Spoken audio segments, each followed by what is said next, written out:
Il J-Raum di Amaro, acronimo che deriva da una parola tedesca e sta per Joint Research Area University Marelli, è il terzo modello di collaborazione tra industria e mondo accademico che Magneti Marelli, 22esimo gruppo di componentistica al mondo, 5,4 miliardi di fatturato e 35.000 dipendenti, di cui 800 occupati presso la controllata Automotive Lighting in Carnia, ha istituito in Italia dopo quelli di Bologna e Venaria.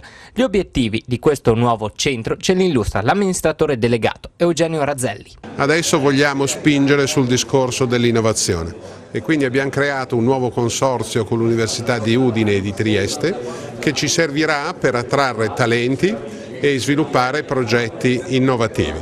Questa è la finalità principale di questa nuova iniziativa. Inoltre abbiamo già qui presente ad Amaro il laboratorio CRP, che è un laboratorio che già studia nuove tecniche di stampaggio, nuovi materiali. Quindi la somma di queste due iniziative ci consentirà di sviluppare con un passo più deciso l'innovazione di prodotto.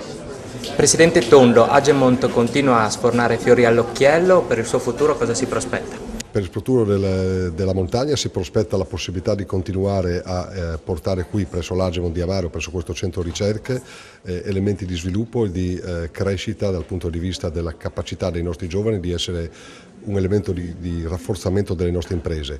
Dal punto di vista strutturale stiamo ragionando su cosa sia meglio per fare per questa società come per tante altre regioni, ma questo fa parte di una comunicazione che farà un'aula il 27.